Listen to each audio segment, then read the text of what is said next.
Steeped in heat, stewed in humidity, spiced by an array of upsets and shaken by a chaotic women's final that produced a new and deserving champion, an eventful U.S.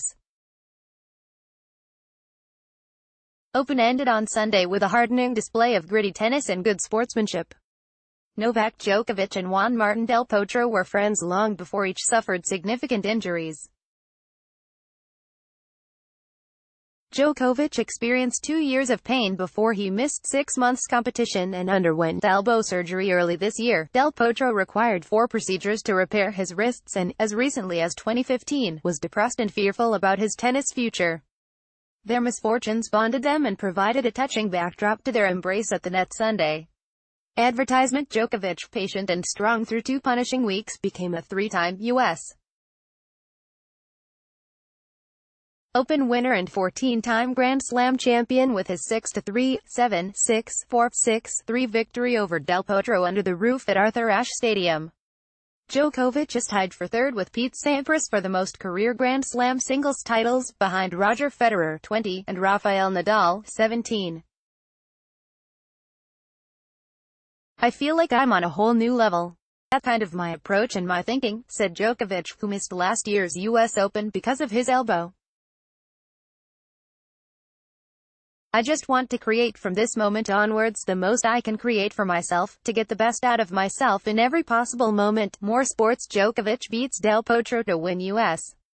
Open Men's Championship by Helena Elliott September 9, 2018, 5:15 p.m. After he had won his 16th straight set and 21st of 23 here, Djokovic dropped to the court on his back, his arms and legs outstretched as he soaked in the applause and the moment. When he rose and met Del Potro at the net, they embraced for several seconds as their joy and disappointment mingled. "I'm very sad for being a loser today. But Novak deserved to take the trophy.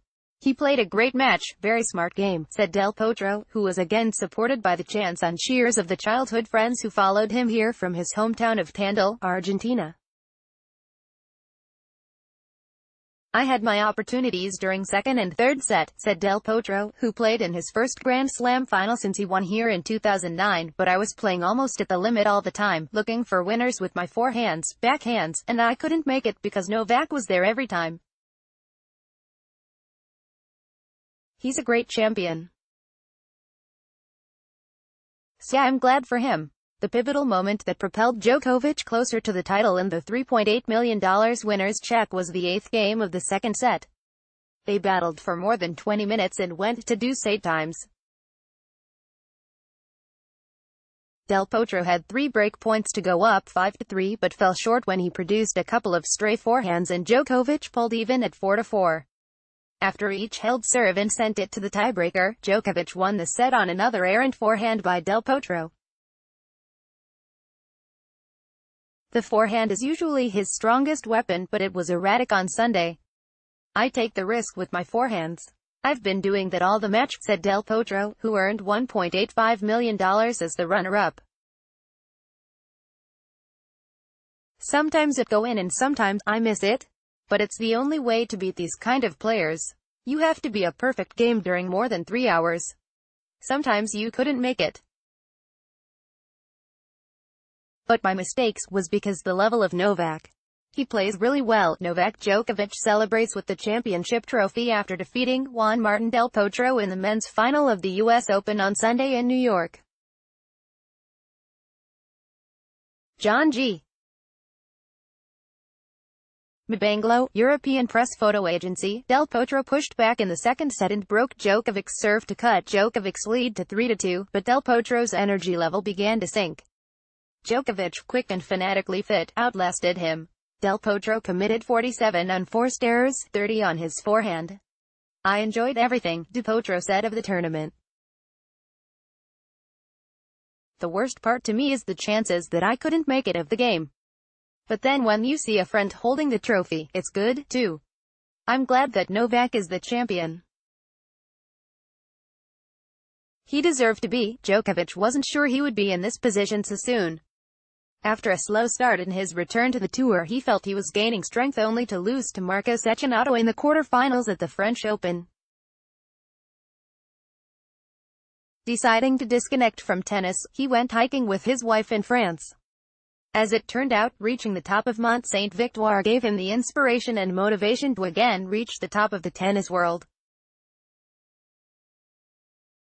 Just isolated ourselves and took things from a different perspective, he said. Ever since then, the tennis is completely different for me. More sports. WTA, USTA and Billie Jean King all show their support for Serena Williams by Helena Elliott. September 9, 2018, 3:55 p.m. After that, he beat Kevin Anderson to win Wimbledon for the fourth time and defeated Roger Federer in straight sets in the final of a pre-US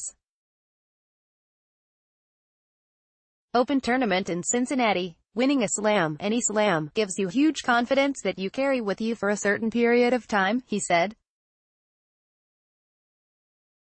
Although the 20-year-old Naomi Osaka broke through to win the women's title, one of the Big Four, of Federer, Djokovic, Andy Murray and Rafael Nadal, now really the Big Three because of Murray's injury-related decline, held off their next-generation challengers. One of the four has won 12 of the last 15 U.S. Open titles and 50 of the last 55 Grand Slam titles. Djokovic, 31, is likely to add to those totals. I love this sport, he said. As long as there is that flair in me, I really will keep going. I still feel it. That's reason to feel good.